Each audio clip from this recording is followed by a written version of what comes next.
Hello everyone, welcome to What If Issei joins Japanese army and becomes multiversal soldier movie. Before we start, please go support Lincrobel13 for writing that awesome fanfic. Now let's begin. This is the translated version I made. There will be some wrong he or she calling here because it's translated, so let me clear this. Issei is a male in this story. Prologue. It was a quiet day in middle school in the city of Kuo. In a classroom, a certain trio of young people with a taste for adult magazines were chatting pleasantly about their magazines, although the disgust on the part of the women in the place was palpable since they hated that trio of perverts. Outside the academy, a kilometer away, several vehicles of the Japanese Self-Defense Forces were advancing towards the said educational center, although the curious thing is, why would the army go to a simple secondary school that did not even stand out from the others, not to say that it was mediocre? Well, simply, they were looking for a certain student from the said academy. In one of the vehicles was a man who was a major in the army. His name was Koutaro Kusanagi. He was calm handling said military operation that, by the way, was vital for the self-defense forces of Japan. The man was a black-haired man with a quite defined complexion due to his training in the army.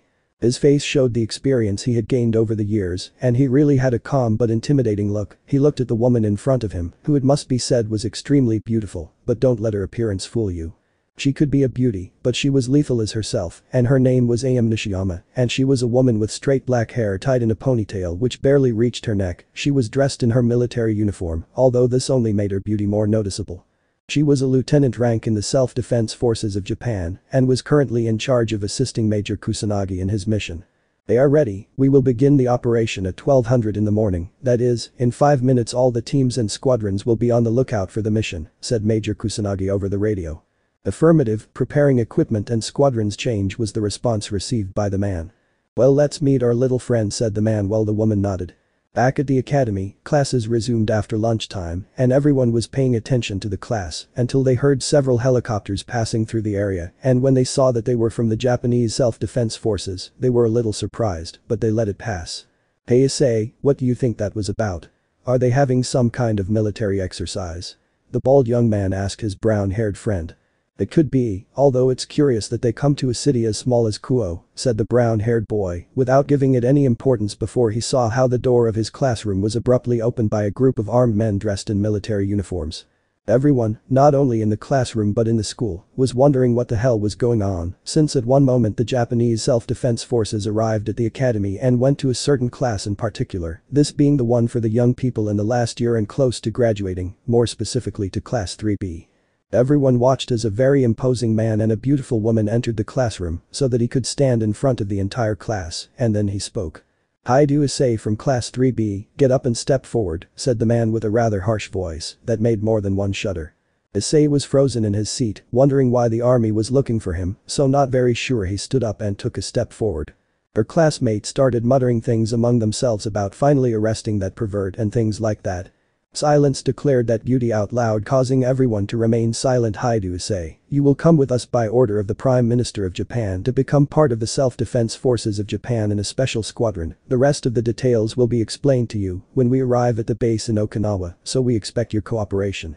Your parents have already been informed and will come to the base with you, so take your things, we are leaving right now, said that beauty in a firm voice that, far from making Issei stay admiring those devilish curves, made him shudder as he did not understand what was happening.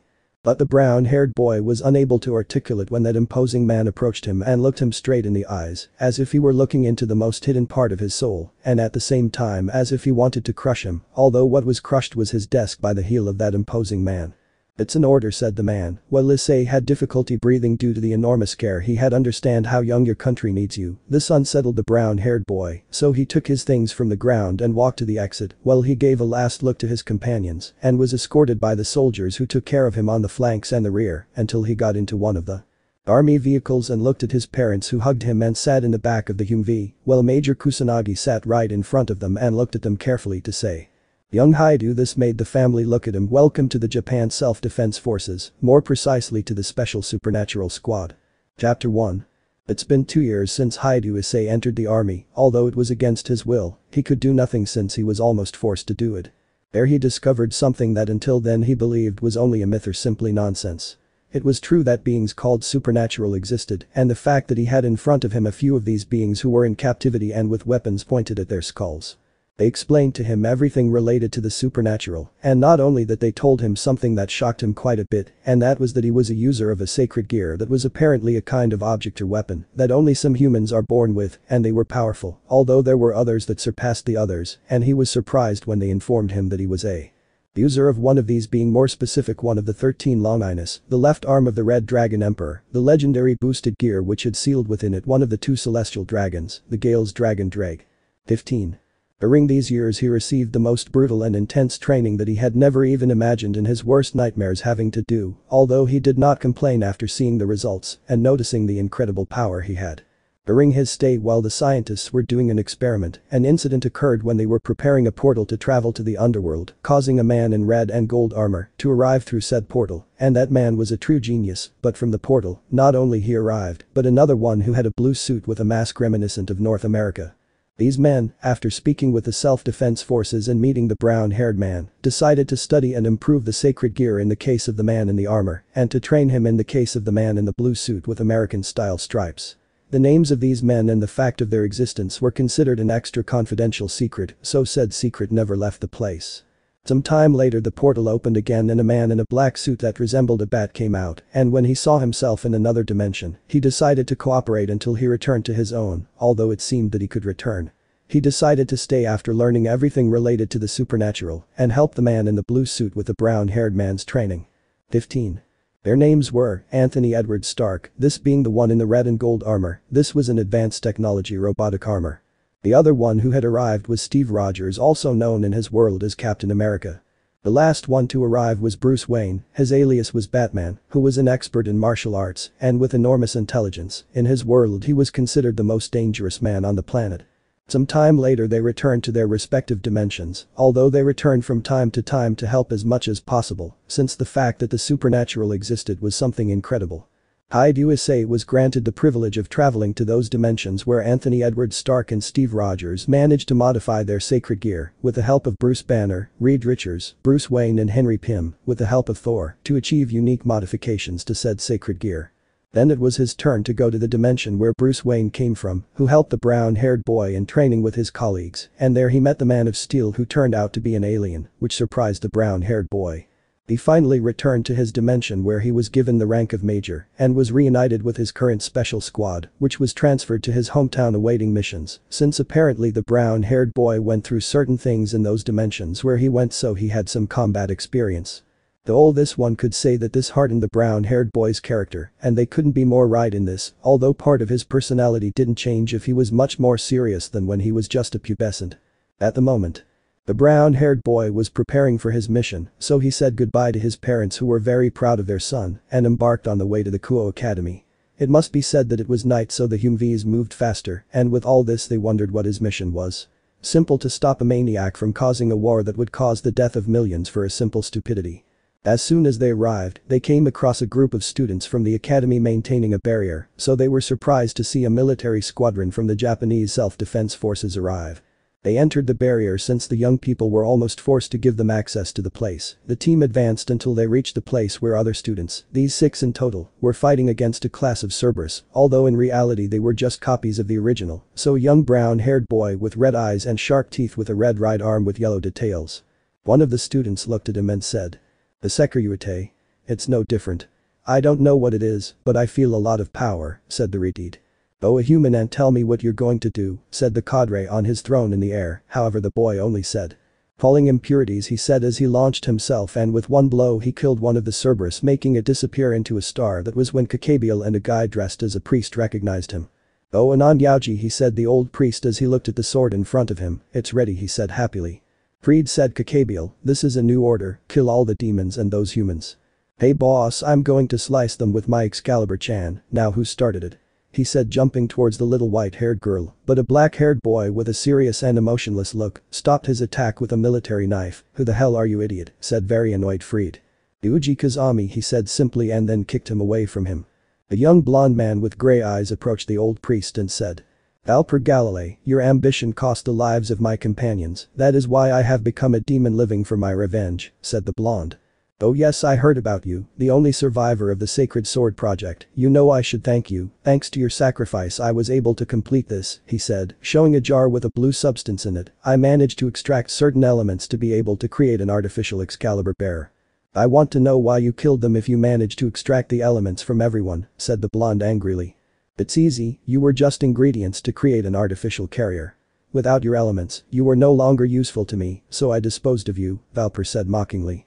"All this time we thought we were living for something bigger and we were just treated as ingredients," said the blonde quite dismayed. "How cruel," said a blonde with emerald eyes. "If you want you can have this, I've reached the point where I can mass produce them," said Valper throwing the bottle which fell at the feet of the young blonde who picked it up sadly and hugged it with pain. "Eyes," the blonde said, "I always wondered if it was okay to be the only survivor around him." Silhouettes began to form. "I always wondered if it was okay to continue my life when you had dreams and desires." At that moment, he noticed the silhouettes of children around him and looked down, where one of them took him by the sleeve of his shirt and smiled at him as they began to sing. "It's okay even if God is not here, our hearts will always be one," he said as the silhouettes entered his body. "My companions did not want revenge, yet I cannot help but destroy the evil in front of me," he said as he raised his sword in the air. "I will become my sword," he said, as a white and black aura mixed in the sword of betrayal. "The sword that maintains the balance between good and evil in it, the first sacred demonic sword," he said as the sword changed to a silver blade with red details in the center. After a while the younger priest had been defeated by the blonde and the blue-haired girl with a green streak in a black spandex suit. Then Valper was killed by Kakabiel, and after crossing some attacks with the blue-haired and the blonde, he looked at them mockingly. "I'm surprised you can still fight when your leader is dead," Kakabiel said mockingly. "What do you mean?" said the Retid annoyed. "Haha, right, I want to start a war, so there's no need to hide it," he said mockingly. "In the last great war, not only did the 4 demon kings die, but God did too," he said with great force. The blue-haired girl fell to the ground on her knees, discouraged, when a somewhat muscular brown-haired man came to her side and said, "Even if God has died, the world continues on its course. That only shows that someone is in charge now," Issei said calmly. "Curious human, that's how it is. In fact, Miguel does a great job, although it's obvious that exorcisms and miracles are not as strong now. That's why things like a sacred demonic sword that would be impossible are not now," he said calmly. "Well, I have a mission, so don't cry when you're in prison," said the brown-haired boy mockingly. "And how are you going to arrest me, little soldier?" said Kakabiel. "Like that," he said to make his sacred gear balance breaker appear, said Issei, while the armor appeared. "Welsh dragon balance breaker announcement drag. The Securitate," he said. Kakabiel, "Wait and give me a good fight," he said to launch himself against Issei, but soon he received a kick to the chin, and then he was thrown by another kick against the ground to finally receive a direct electroshock to the skull, leaving him unconscious. "Number 1 mistake of any arrogant idiot," Issei said, raising a finger as he looked at the Retid, underestimating his opponent. She didn't understand why he said that to her, but then she saw several soldiers arrive at the place and capture the unconscious cadre, along with the renegade priest. Rias Gremory didn't understand anything. A moment ago they were in trouble and the next a platoon of the Japanese army defeated a cadre. As if it were nothing, she was frustrated, so she approached the brown-haired Securitate. "What the hell was that and who are you?" she claimed with authority. The brown-haired boy stared at her and then smiled and said, "I am the eldest Haidu Issei, leader of the special supernatural squad and current Securitate," he said happily. "Well, mission accomplished. See Urias Gremory," he said, and then looked at the sky. "Get out of there, Albion," said the bored brown-haired boy. The barrier fell completely and in the sky a white armor was in the air. "Well done, my rival, you defeated Kakabiel," but from one second to the next, he found himself in front of the brown-haired boy who looked at him bored. "I need to take him to you, it's a mission," said the man in white armor. "That will be impossible since my orders are to capture him and his companions alive, so if you'll excuse me, we leave. By the way, come back stronger for our meeting," said the brown-haired boy calmly. "And what makes you think that I'm not strong? I could easily defeat you," he said, putting his fingers on the brunette's forehead. However, he only looked behind the armor and said, "Sergeant Sagara, calm down." This baffled those present, but suddenly a mecha appeared behind the guy in white armor and was pointing a giant gun at his head, although of course if he hit him, it would leave nothing of him, or at least that's what the huge cannon implied. "Understood, Major Haidu," replied the soldier inside the mecha.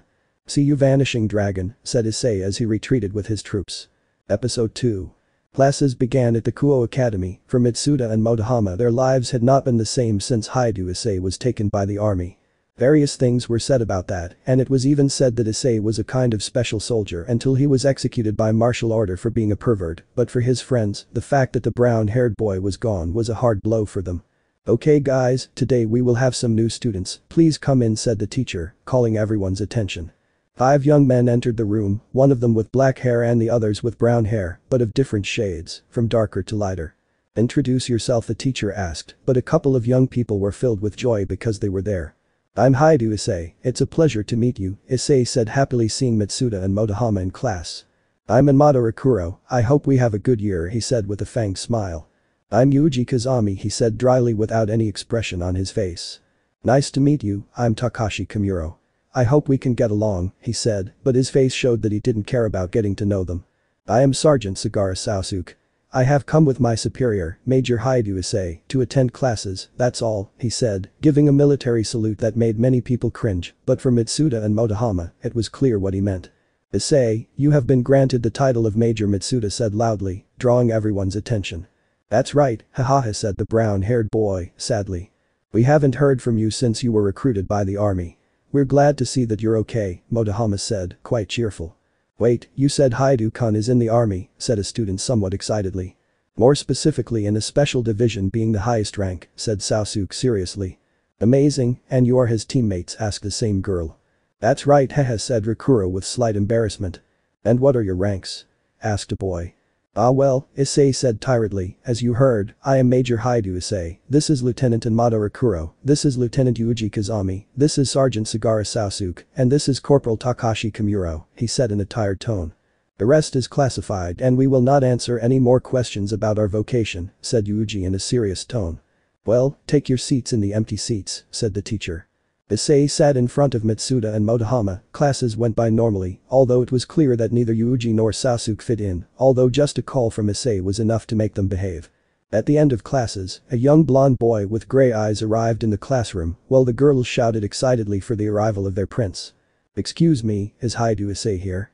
He asked and the class fell silent as Issei stood up from his seat. What do you need? Issei said seriously. The president of the occult club Ria's Gremory is looking for him, said the blonde. I understand, let's go, said Issei while making a sign for his command to follow him.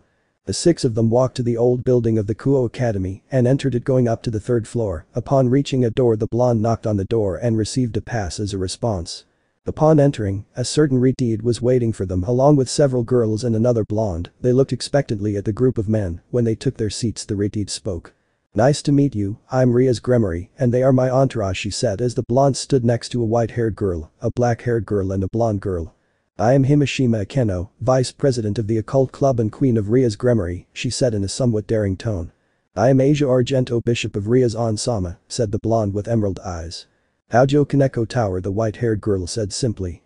I am Yudo Kiba, knight of Ria's Gremory Sama, said the blonde with grey eyes. Then a black-haired girl with pink eyes and short hair spoke.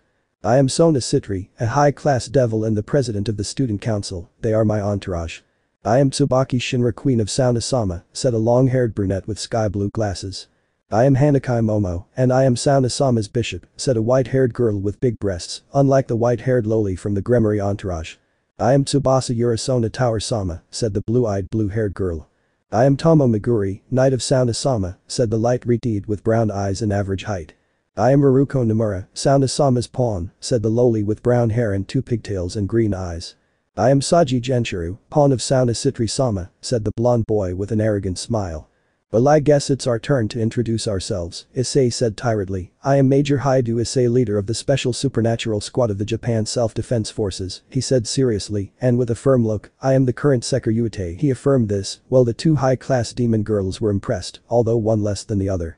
Amado Rakuro, lieutenant and left hand of Major Haidu, former Onyaji, he said with a very rare seriousness in the Lieutenant Yuji Kazami, formerly known as Agent Number 9029, I have been a soldier since childhood, he declared emotionlessly. Sergeant Sagara Sasuke, former member of a mercenary group called Mithril and former member of the SRT unit, currently part of the special squad in charge of Major Haidu Issei. I am a pilot of the As Arborist, codename Uras-7, said Sasuke seriously and with a serious look. Although the information he gave greatly surprised the she-devils because they did not expect a living member of the former mercenary group called Mithril. Kimuro Takashi, corporal and newest member of the Special Supernatural Squad, he said without interest and with a dead look. The Reteed looked seriously at Issei and said. And what is offered to them in my territory, he said in a clear tone of annoyance. We came to finish our studies by order of the Prime Minister of Japan, apart from starting negotiations with the two heiresses of the Gremory and Citrate demon clans, to create a connection between the self-defense forces of Japan and the underworld, Issei said seriously. I understand that you have no hostile intentions. I can only welcome you to the Kuo Academy. As for the negotiations with us, we will have to discuss it later and in private, said Rias more calmly. For my part, I'm leaving. We'll see each other at the meeting later, said Sauna as he left with his entourage. After that, Rias offered them to drink tea and eat homemade cookies. Rakuro did not hesitate to start eating them and sit next to Kiba to talk. It was curious to see Yuji holding Akeno's gaze and Akeno holding him while they played chess. The curious thing was that Yuji won despite the experience of the devil. Kaneko sat next to Sasuke while eating sweets, and he took some out of his briefcase and gave them to her before starting to read a book on military strategy. Young Asia began to talk to Issei about school and fun places, and Issei told her that he wanted a tour of the academy one of these days, so the blonde gladly agreed to guide him. Kakashi kept his distance from the others but suddenly stood on guard with Issei and his team, and then a knock on the door was heard. Rias, seeing their reaction and with distrust, gave the pass for a blue-haired girl with a green lock to enter through the door. She looked a little strange at the scene, but then saw Issei approach her and say. Zenobia Quarta, we have orders to take you to the barracks. My superiors wish to speak with you about a certain matter. Would you accompany us? He said calmly, and she, seeing no bad intentions, accepted. Rias Gremory, we will meet with you tomorrow at lunchtime. I apologize for any inconvenience this may cause you. Don't worry, we'll meet tomorrow, see you soon, said Rias. See you later Rias Gremory, it was a pleasure to meet you, and we hope our relationship with you improves, said Issei as he walked to the exit accompanied by his team, but was caught by Asia who approached him and said. Excuse me, could you give me your phone number so we can communicate and show you the school in the future, she said with slight embarrassment. Yes, here you go he said giving her a piece of paper with his phone number. Thank you she said with a cute smile. After that they retreated to the Haidu residence which was remodeled by the Japanese army and which served as the base of the special squad. Upon arrival they were greeted by Admiral Kusanagi, who took Issei and Zenobia to the meeting room where the blue-haired girl sat in a chair in front of a desk where Admiral Kusanagi sat and to his left stood Senior Lieutenant Nishiyama Am. Next to Zenobia was Haidu Issei who sat next to her. You know we brought you here because my agents discovered that you were discarded by the church, so I asked them to locate you to offer you the opportunity to belong to the special squad of the supernatural, that is, these said the old brown-haired man with a firm and hard look. Who offered the young blue-haired girl a folder containing information about the benefits of being part of said squad. I remind you young lady that you being the newest member will be a corporal like Agent Takashi Kimuro, and your direct superior will be Major Haidu who will instruct you in your duties. I suggest you accept this unique offer, as it is not given to just anyone, only to those who are outstanding, said the black-haired beauty seriously and professionally. I understand said Zenobia as she was impressed by the performances I accept, I will join your special squad she said seriously. Welcome Corporal Forth, you will be placed in one of the rooms of the complex, we expect a lot from you young lady, said Admiral Kusanagi. Chapter 3. We can see a rather exhausted Zenobia after a hard training with Issei when an unknown subject for her who was wearing a blue suit with white and red stripes, referring to the American flag approached Issei. Hey Issei, how have you been boy? Tony says he wants to see you tonight at Stark Tower with the rest of the Avengers. Batman, Wonder Woman and Superman are also going, said Steve. Perfect, I'll see you there tonight, hahaha, I still can't believe you're still negotiating if you were called the Avengers or the Justice League, just because of the difference in thought between Batman and the boys, and you, Issei said with a smile. I find it ridiculous that they say that we can't call ourselves Avengers just because revenge is bad, that's nonsense argument Steve. Yes, I prefer to just leave that to you guys, anyway, nice to see you, Steve Rogers, but I have to go to Kuo Academy, said Issei, saying goodbye to his mentor and friend as he left with Zenobia. On the way to the Kuo Academy they met a silver-haired boy who was waiting for them on the bridge near the academy. He took a few steps where Issei was and said. I am Vali the Hikari-uko Vanishing Dragon, said the platinum-haired man. I am the eldest Haidu Issei, leader of the supernatural squad, the Sekiryu-ute, Welsh Dragon, said the brown-haired boy.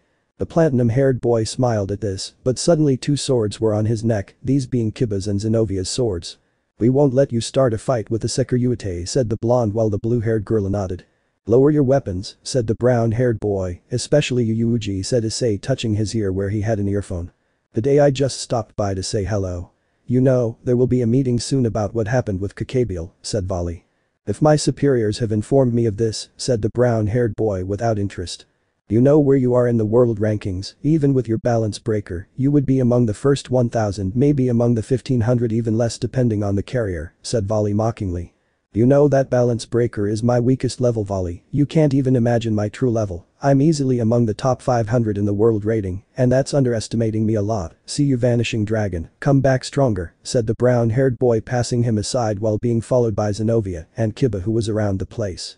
Interesting, he said, and then noticed a small hole in the ground near his feet. He looked ahead and saw a small flash of light 1500 meters away. I understand why he said that through the headset, he said, before going off to get lost in there.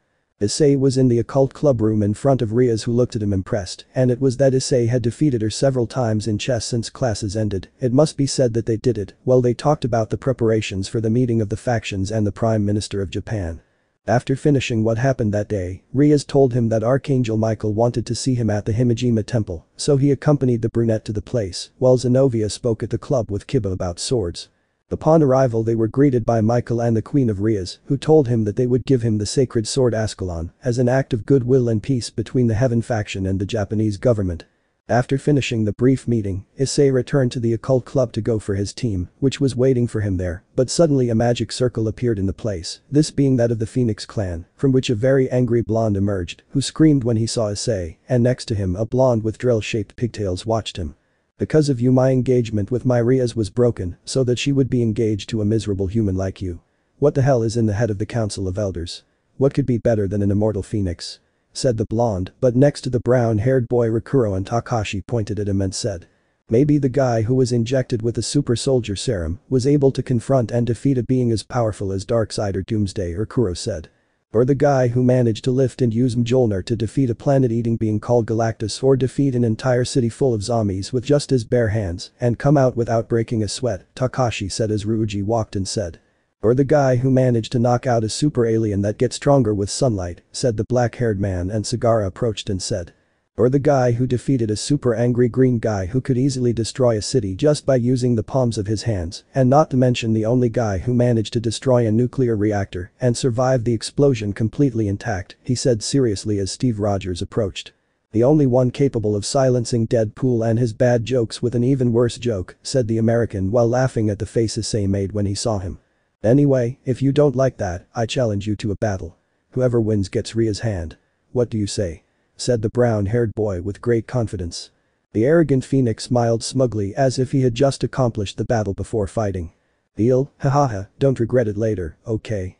Exclaimed the Phoenix upon seeing Rikuro and Takashi betting on how many seconds the blonde would last. I bet 1,000 yen that it doesn't even last 10 seconds, said Rikuro animatedly. You idiot, won't last 5 seconds, it's the easiest 1,000 yen of my life, said Takashi, but Steve approached and said. I bet $2,000 that it lasts 20 seconds, said Captain America animatedly. Old man, hahaha, you're going to regret it, said Rikuro. Rizer was enraged, but Issei spoke before Rizer said anything. Okay, let's go to the battlefield. I want to finish this now, he said boredly. For some reason Steve smiled. Well, let's go to the raiding game field where I had planned for us to fight, he said arrogantly, creating a magic circle in the place, but before that he threw an orb at Riaz and her entourage where they could see the battle. Already in the field, Issei waited bored for the battle to begin. Rizer looked at him and spoke. When you say arrival, said Rubio calmly. Start now, the voice was heard throughout the place, which was a platform with giant chess pieces. Instantly Issei said. Harvest the armor, stabilize the energy, Alfred. Welsh Dragon, Iron Dragon Mark II. And instantly a metallic armor with golden tones and a kind of cylinder on the chest which shone, and underneath it a gem of the boosted gear was found. Issei flew straight towards the blonde and suddenly with devastating speed, he attacked him with his fist in the stomach, bending him, and then said. 2% Uniray Harvest, and suddenly a powerful ray came out of the cylinder which hit the Phoenix, quickly knocking him unconscious. Silence reigned in the occult club room as they did not believe what they saw. The brown-haired boy defeated in 20 seconds the subject who defeated them in their raiding game against him. The silence was broken by Steve, who said. Hey up, you fools, you forgot that armor takes a long time to come out, said Steve with a mocking smile. Damn it, the normal armor was enough, Major Rikuro shouted with tears in his eyes. From a magic circle, Issei came out with the Phoenix on his shoulder and laid him down on the couch while the blonde looked worriedly at her brother. Don't worry, he's just unconscious. Hey, what's your name? The brown-haired boy asked with doubt. Ravel Phoenix, said the girl, bowing. Nice to meet you, Ravel-chan. I am the leader of the Special Supernatural Squad of the Self-Defense Forces of Japan, the current Major Haidu Issei Sekiryuite, he said, extending his hand, and Ravel took it so that he could kiss the back of his hand, blushing. It is a pleasure to meet such a beautiful girl, he finished saying with a radiant smile. Everyone was shocked, and for some reason Riaz, Akeno and even Asia were jealous, while Steve laughed and said, "I knew Tony didn't waste his time and taught him very well, hahaha," laughed Captain America, not realizing that Tony was behind him. "That's right, Cap, I taught him quite well," said Tony Stark quite happily next to Admiral Kusanagi, who looked at Issei seriously. "Major Haidu, if I'm done playing, there's a meeting you must attend," said the man with an imposing voice that made everyone shiver, except for the brown-haired boy who nodded and said, "I'm leaving, see you later," he said goodbye with a smile that made Riaz, Akeno, Asia, Kaneko and Ravel sigh. After that, Ravel dragged his brother by one foot into a magic circle and retreated. Chapter 4. Haidu Issei stood in front of the leader of heaven, Archangel Michael, who had just given him a dragon slayer sword called Ascalon. The leader of heaven walked away with a smile on his face as his work was done today so he could rest. Issei for his part prepared to leave the place quite calmly and without wasting time, as there were still details about the meeting with the biblical factions, at least the matter of the Avengers and the Justice League was resolved. Now they would be the Justice League of Avengers. A very long name for his taste, but he did not care and just went to the meeting with a desire to finish the procedures soon. The next day in the morning, Sagara Sasuke was about to open his locker when he noticed it was opened by someone else, so he decided to do the most sensible thing he thought of and placed an explosive on the locker door. Haidu Issei entered with Kasami Uji, but suddenly they heard an explosion and approached the place to see the destroyed lockers and Sagara in front of them inspecting them. "Sergeant Sagara, report the situation," Issei ordered as Sona Sitri arrived at the scene. "Yes, Major Haidu, this morning at 8:15 I arrived and detected an anomaly in my shoe rack," said Sagara. "The stranger had access?"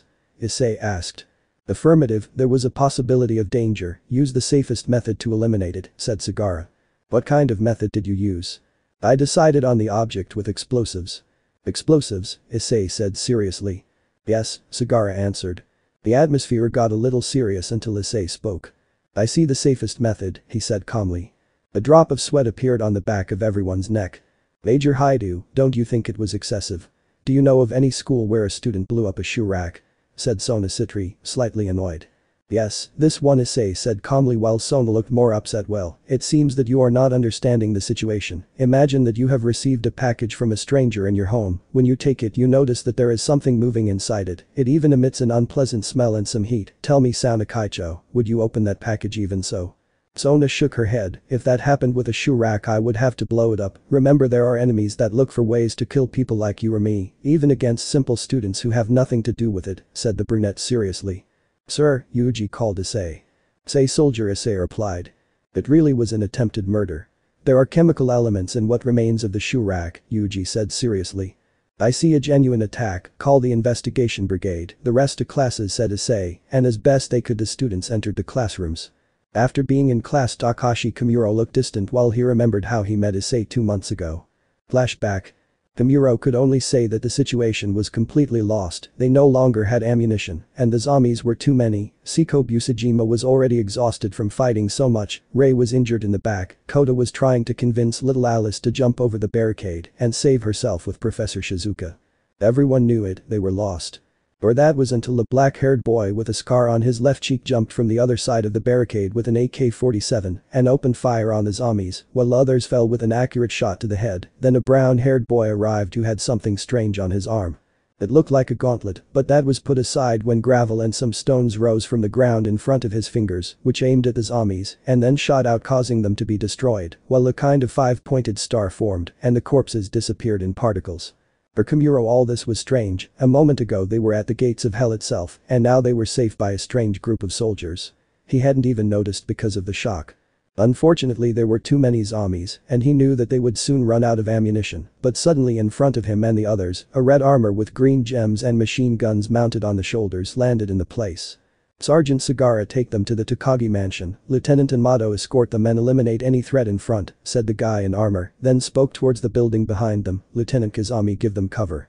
The soldiers nodded and retreated, but before losing the one in the armor, he managed to see how several lights of different colors came out of the armor. After that he could no longer see it, but there was something in the environment that changed, and he did not know exactly what it was, but several soldiers were seen in the area, even several airships were seen flying over the area including fighters and helicopters. As soon as they arrived at the Takagi mansion, next to Suichiro, there was a man who gave off an air of danger and respect. Upon seeing him, he approached him and said, "I am Admiral Kusanagi Kaotaro. I have been awaiting your arrival, young Kimuro," he said in a deep and serious voice. After that the guy in the armor landed next to him and the mask opened while the brown-haired man's face showed seriousness. "I am the eldest Haidu Issei, and I have sought you out to propose something to you, to that boy called Kota and to Miss Busujima," he said with a smile. End of flashback. After that, he never imagined that his life would change forever and nothing would ever be the same for him. Later. Haidu Issei stood in front of Steve Rogers and Bruce Wayne while receiving a certain report from a couple of members of the investigation brigade. "Just like we had, Sergeant Sagara Sasuke is the target of some terrorist group," said one of them. "There were chemicals in the shoe rack, a spray grenade with quite dangerous acidic chemicals." "I see. I'm glad that he managed to detect the intrusion in time and thus avoid an even worse tragedy," said Steve. "He was trained since childhood, something like that shouldn't have been complicated for him. Sometimes I feel like he never lets his guard down, not even when he sleeps," Issei said. "That's how it should be, kid, after all you're like that too, you never let your guard down," said Bruce. "What can I say, I had two great teachers," he said, looking at them, then he looked at the two soldiers.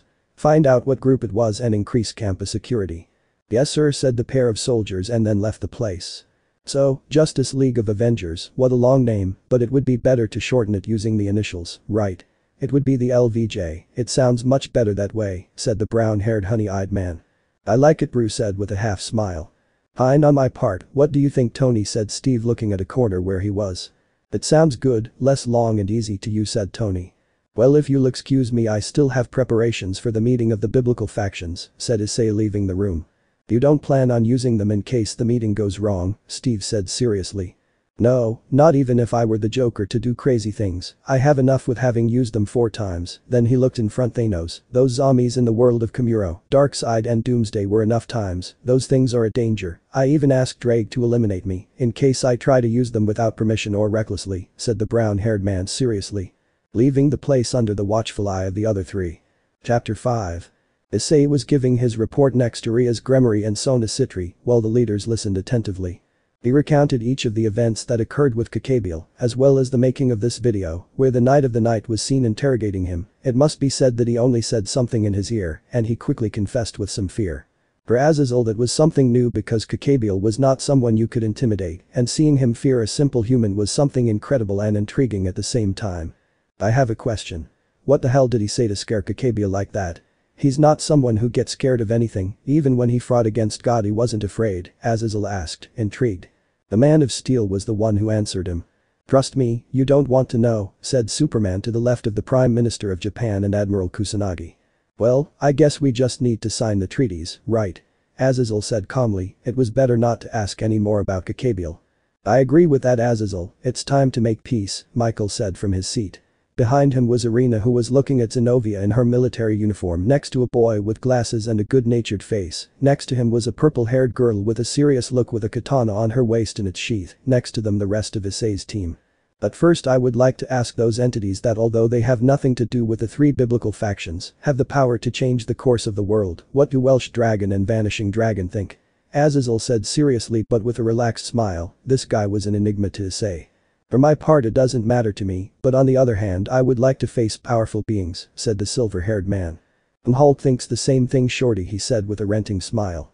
"Hulk, I don't want to be rude, but you weren't asked," Thor said next to Tony Stark. "I know," he said with a half smile. For my part I don't want war, only peace," said the brown-haired man with a drop of sweat on the back of his neck after seeing Hulk staring at him. "On the other hand, a good fight from time to time doesn't hurt, right?" he said, seeing how several in the room nodded, including Volley. "Well said, let's sign this once and for all," said Azazel. But the door was opened by a rather worried soldier. "They're attacking us, the man shouted only to see Hulk destroy the window and hit a wizard in the face who flew off at high speed, clearly unconscious. "Damn, the poor shocked soldier exclaimed. "Hey funny, why are there demons here?" Rakuro said while high-fiving Kiba. After that a magic circle appeared and from it a brunette with quite a bit of feminine charm came out of the magic circle. Miss Issei said with a smile. I got that reference, Steve said from beside him, giving him a high five. Who are you and how dare you attack this place? Answer or I will make you talk to my hammer, said Thor seriously. Isn't it obvious, he's probably just going to talk a bunch of crap about conquering the world, Wonder Woman said with displeasure. He's always like that, she said, shaking her head. You guys, she said with displeasure and was about to attack when she was pulled out of the place by a huge green hand and thrown towards the old building, destroying part of it. Hey, leave me something, Hulk said, Issei jumping towards where the brunette fell. I'm sure he's going to want to take her to his bed tonight, Clint Barton said with a monotonous face. I didn't teach him in vain, Tony said with a smile. Do you know we're under attack? Azazel said with a smile, I bet 20,000 that guy will sleep with her at the end of the day. I bet 100,000 that he does it before finishing his battle with her, said this hawk with a smile. I bet 1,000,000 he's already doing it right now, Tony said as moans could be heard coming from his armor. I told you so, he said with a smile. Riaz looked at everything disappointed and sad, but then she saw Tony's haughty smile along with a wink, and then she knew he cheated. I'll bet 50 million that he doesn't, Batman said, smiling more as he saw Tony Stark's worried face. No need, he already captured her, said Superman looking at the place, seeing how the brown-haired boy carried the unconscious brunette on his shoulder. After that the wizards were defeated one by one with relative ease. The brown-haired boy joined the battle, finishing off the other wizards, and even Azazel used his artificial sacred gear. He was soon knocked to the ground by an attack on his back by the same hacker Yuku. So you betray us, Vali, Azazel said nonchalantly. This side looks more fun, said the silver-haired man. You know, my vice-governor Shemhaz recently discovered a group called the Chaos Brigade. They gather powerful beings from the factions, and their leader is the Dragon of Infinity, the Ouroboros Dragon Office, but I have a question. Did you do it to take the position of Mao? He said curiously. I just did it for fun, I want to find powerful people to fight with, it has nothing to do with taking the position of Mao, he said with an arrogant smile. Mao? Asia asked in doubt. My name is Vali Lucifer, I am the grandson of the son of the original Lucifer. He spread his demon wings, being in total 6 pairs, leaving everyone shocked. Fate is cruel, don't you think? Hi, do say. What are you talking about? He said seriously. I am a descendant of the original Lucifer, and at the same time the hacker Yuku of my human side. On the other hand, you, my destined rival, are just a simple human, he said mockingly. Where are you going with that? He said with annoyance. The disappointment I felt knowing that my rival was just a simple human with nothing interesting in his entire family line overwhelmed me. As my rival you are supposed to be on my level, but despite being a simple soldier, there is nothing more impressive. I mean, without your sacred gear you are nothing, and that is pathetic so much that my laughter goes away, so let's do this. You will be the vengeful one, and that is the reason why I will kill your parents, he said arrogantly. Major Haidu, this is your order, leave him humiliated, said Admiral Kusanagi. Alfred stabilized the energy, Harvest prepares the armor, said Issei as he slowly advanced until he raised his gaze. You're screwed, hacker Yuku, Iron Dragon Balance Breaker. Flesh Dragon Mark XVL Balance Breaker. After that Issei was covered with his armor, which was more advanced than the one he used against Riser Phoenix.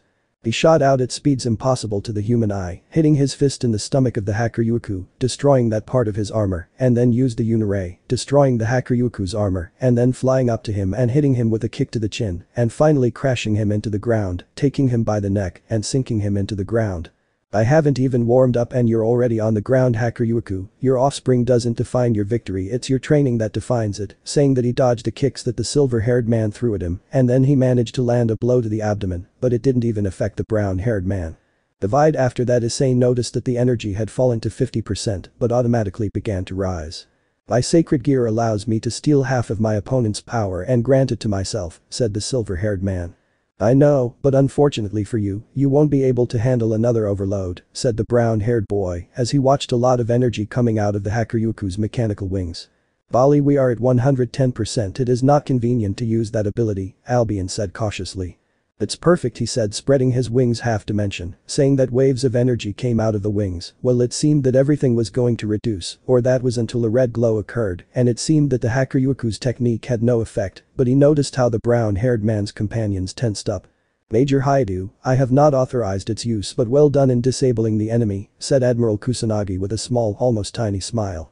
Issei, what are you doing? Don't use them, they're dangerous, Tony said, but then he noticed the strange waves. That technique seems to be dangerous enough for him to use one of those gems, said the Dark Knight. Gems? The hacker Yuku asked with interest. Yeah. The Infinity Gems, the brown-haired boy said seriously, although I'm only using the reality gem, so your technique is totally useless. But that said, the hacker Yuuku stopped using his technique to open his arms. There is no other choice, you are ready, Albion said Volley. Yes, let's do it. I'm the one who will wake up, the silver-haired man began while the faction leaders tensed. Stop that kid, don't let him use it, Azazel said, but Issei ignored him. I am the white dragon that takes the principles of supremacy, envies the infinite and pursues the dream. I will become the white dragon of supremacy and take you to the farthest limits of innocence. Juggernaut overdrive. After that chant he transformed into a huge white dragon, but Issei smiled under his armor.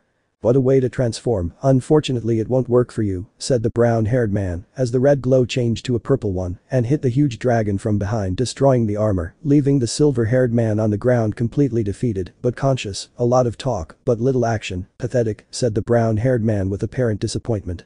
The barrier broke and a guy in Chinese armor fell out and grabbed the silver-haired man like a sack of potatoes. Descendant of Sun Wukong, take him and tell him to get stronger, or at least I hope he does, said the brown-haired boy, turning around to return to the others. Upon arriving, he stood in front of Riaz and took her chin, making her look at him, and finally he kissed her before the astonished gaze of everyone. Never feel that way again, laugh, said the brown-haired boy as he gave her a second kiss. Never ever feel that sadness again, my dear Crimson Princess. Chapter 6. This is pretty bad, Tony Stark said with a sigh. Bad, this is beyond just bad, we didn't think that using the gems could cause this, Bruce Banner mentioned with concern. Its effect is spreading throughout the multiverse, said the Dark Knight as the three watched on the multiple screens, a strange shock wave advancing through the multiverse. It has already affected 3 different universes and each one with a gem, he said cautiously. This is my fault, I ordered the use of them in Corporal Takashi Kimuro's universe. I did not imagine that the gems would come to this, said Admiral Kusanagi with regret. No one anticipated that being connected by an interdimensional bridge would cause the power of the gems when snapping would cause damage in other universes, Bruce Banner said seriously. We need to assess the damage from this, and there are only a few candidates for this, Batman said. They're just high school kids, we can't send them to an unknown place, Wonder Woman said with annoyance. First and foremost, they are soldiers, very well-trained soldiers, and 3 of them have been there since they were very young, said Admiral Kusanagi. Diana, I don't want to bother you, but one of them is a former mercenary since he was a child, another one of them was trained by a terrorist and lived through the war, one of them is a Japanese exorcist with demon powers, another one of them survived a zombie apocalypse, and there's Haidu Issei, who is probably one of the most powerful beings right now, said the Dark Knight. Just one detail, Rikuro is an Onmyaji with Kegger powers, said Bruce Banner. These are details that don't really matter, Banner, Stark told him. Anyway, we have to evaluate the situation. I'll go with them, Batman said seriously. I'm going too, said Steve Rogers looking determined. If he goes, I'll go, Tony Stark said simply. Just remember, this isn't a raid, Batman said. I'm curious, so I'll go with you, Azazel said, completely serious. Fine, but keep in mind that this mission is really important, said Admiral Kusanagi seriously. Bring Major Haidu and his team, you will go to the interdimensional transporter now, he gave the order to a soldier, and he nodded. Guo Academy. Issei was talking with his friends about how they would spend their summer vacation when the classroom door was abruptly opened by several soldiers. Sir, you and your team are requested to the central base immediately, as per Admiral Kusanagi's order, the soldier said firmly, omitting the location due to the civilian presence. Bitsuda, Motohama, I'm sorry guys, duty calls, said the brown-haired boy as the other soldiers in the classroom prepared to leave. Military base Kuo City. Azazel, Steve Rogers, Tony Stark and Batman were currently in the interdimensional portal room, waiting for Haidu Issei, along with his command. The doors opened revealing the young men in their military uniforms, including the new recruits Inovia Quarta. Okay guys, here's the situation, Tony began as several orbs floated and showed holograms of the multiverse. Issei, I don't want you to blame yourself, but due to the snap in young Kimuro's universe, a shockwave of gem energy has spread throughout various parts of the multiverse. Fortunately, or however you want to see it, only 3 universes have been affected. The images showed the multicolored shockwave and the 3 affected universes in red. Although it seems like luck, I must say that those universes are relatively far from ours, but after modifying the portal a little, we have managed to connect with one. We have to go and check what damage those gems have caused. It is our duty to go personally, although there were disagreements about whether they should go, they have been chosen for this mission, said Batman seriously. Just take it easy and don't do anything stupid, said Azazel relaxed but excited at the same time. Okay, before we start, does anyone want to leave? Steve said, getting a no from the group of young people, let's go then. The portal was lit and without further ado they crossed. Guo City. The team left the portal completely puzzled as the city looked so different, so they started walking until they heard a conversation. "You heard, Miki-san finally had her first child," said a rather cheerful woman. "Yes, I heard that it was a difficult birth, but the baby was born healthy," said another with a smile. "Yes, I think they are still in the hospital, I'll go see them later," said the first one, while the other nodded. "I think I'll go with you. I want to talk to Miki-san and see the baby." Issei heard that and taking a look at the team they advanced to the hospital where they indeed found a brown baby in his incubator, looking at his older self with interest. "There's no doubt about it, this is a side effect of the Infinity Stones," said Bruce Wayne with some kind of device next to Tony who was looking at the data. "More specifically the reality gem, but it has actually changed Azazel, what's going on?" Tony said as he saw the scared faces of not only him, but also Issei, Zenobia and Rikuro who seemed unable to breathe. "He has so much power and he was just born," said Rikuro sweating and with difficulty. Zenobia could only say, trembling in fear. "Holy shit," Issei said without further ado. Language Steve Rogers scolded him. "You must be kidding me, are you the son of the dragon goddess of infinity and the dragon of dreams?" Azazel said with his eyes wide open as he sweated. "Oh, I see, reality changed," said Tony seriously. "And you couldn't be more wrong, my friend," said a voice in the room as a brown-haired boy identical to Issei came out. "I'm Haidu Issei, leader of the Dragon Cause Network. I'm from another universe, but I think you already know that," he said as he saw the intense look Issei was sending him. "What do you mean? What did I do wrong?" Tony Stark said doubtfully. "Simple, his body was rebuilt with the flesh and blood of the Great Red and the power of Office several years ago, suddenly a red light covered this world and well now you see what happened. Technically you're telling us that the very reality of this universe changed, returning things to a state before they were in. It seems logical but contradictory," Bruce Wayne said seriously. "Indeed, but there are things that not even gems can change. One is that he is without a doubt the most powerful in this universe right now," said the other brown-haired man. "Anyway, I have another matter to attend to so I'll go. Nice to meet you again, see you later Sekiruite Haidu Issei. Oh, and by the way, be careful with the one with weird eyes and the horned one. They are not usually as friendly as me," he said without further ado before this simple one lit up and disappeared. "Me too," Azazel said seriously. "If he has a body identical to that of this baby," Issei said seriously. "Okay, let's go," Bruce Wayne said seriously.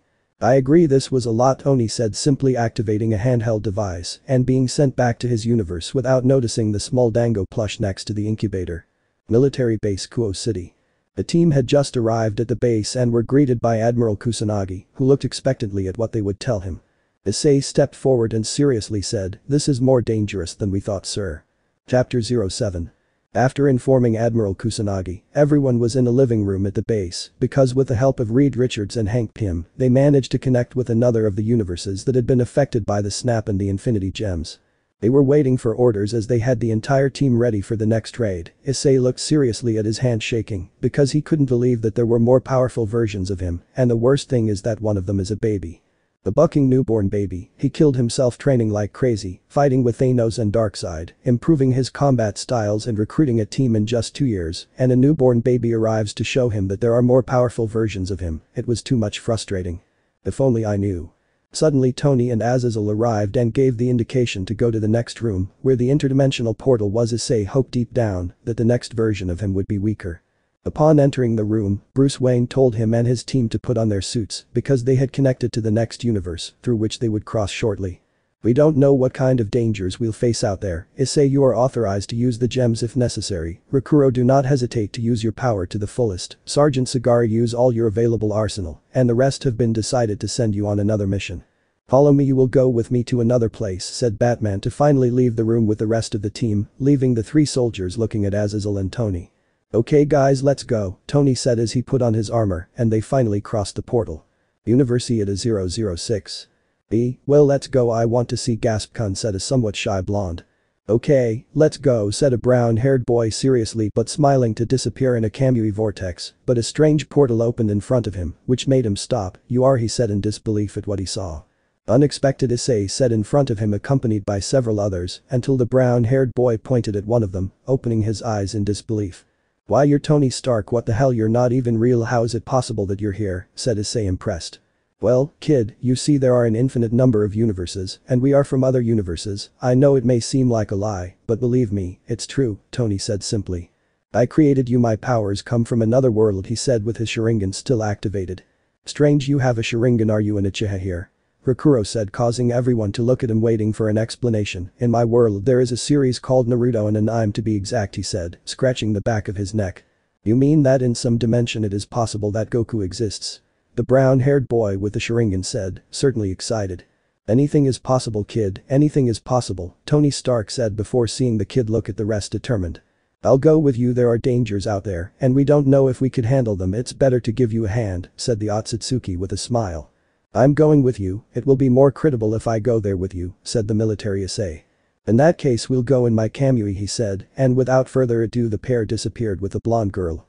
They left us here, said Tony Stark resignedly. Somewhere else. Issei sent one of his paths and well, he said a lot of nonsense. On the other hand, Ria's caught her attention. Graphia's brother is alive, Euclid Lucifuge is alive, and is part of the Chaos Brigade, he said seriously. Well, Ria's opened her eyes in shock. We will tell him after dinner. I don't want the shock to affect him so much, Ku said with slight concern. Suddenly Issei arrived at the place with his Kamui, along with a blonde girl and a brown-haired boy identical to him, but in a military uniform, who looked at the place in surprise. Unexpected, there are faces I don't know in my world, said the brown-haired soldier without further ado. Issei-kun, who is he? Why is he identical to you? Irina asked doubtfully before noticing the girl next to the brown-haired man with the Sharingan. And who is she? She said somewhat jealously, causing a smile on the boy's face. Well, it's a bit complicated to explain, but to be exact, he's a me from a very distant alternate reality, said the Otsutsuki, while the brown-haired boy showed off his boosted gear and saluted. Major Haidu Issei of the Japan Self-Defense Forces, part of the squad specialized in the supernatural and active member of the Avengers of Justice. It is a pleasure to meet you, he said, bowing while the others observed him. It's certainly strange to be in front of another Sekiryutai, I speak out loud, Drake through Ku's boosted gear. In a way it is also somewhat uncomfortable if I'm honest, the other Drake commented from the military Issei's boosted gear. Well, what I came for, I'm going on a trip for a long time now that I found out that there are several realities. I'll have to travel to avoid possible threats. I'm really sorry, I know I just came back, but I feel like only I can do this, said the brown-haired boy, sad and truly sorry. We understand, Issei-san, at least come see us once a month, could you? Asia said with sadness in her voice. Once a week, the brown-haired boy answered as he walked up to her and gave her a kiss on the lips, then proceeded to give another to Ravel, followed by Akeno, Irina, Zenobia, Kaneko, Burant, and finally Hela, who had arrived after the meeting with the vampires from the Carmilla side. This is awkward, said the soldier as Valeri nodded at his side, only for the door to be opened by a young damper who stood still upon seeing Valeri. Valeri-chan, he said in shock before running and hugging her lovingly. Well, I think I can leave things in your hands, Ku, or so I hope, laughed Issei when he saw the indignant face his brother made. Are you ready to go, Otsutsuki Issei? The one in military uniform asked. Completely. Hey, I have a question. He asked a question that caught the other's attention. I'm listening, he replied calmly. Are there parallel versions of the same universe? I asked as seriously. Yes, an infinity, said this one. I want to see them, Issei mentioned. So let's go, said the brown-haired soldier with a smile. And without further ado, they both left in a Kamui, reappearing in front of Tony Stark, Rakuro and Sergeant Sagara. Well, I guess they finished fixing what they had to do, said a bored Tony Stark. It was boring waiting for them, Rakuro said boredly. We're leaving, team, back home, said the military Issei. Hey wait, said the Otsutsuki, getting the military man's attention. Yes, what's wrong? He asked with doubt. Well, there are more of us from other realities. I mean, your partner said that my powers were the same as a series called Naruto. Do you think it's possible that one of us has, well, you already know, he said with doubt, but smiling while putting his hands in a forward position, joining his palms. The soldier raised his eyebrow before understanding what he meant. Oh, that would be great, he said, smiling excitedly. Wait a minute, a Dragon Ball version of you, hahaha, that would be epic to see, said Rakuro while smiling excitedly. The sky shines around me, sang the Otsutsuki.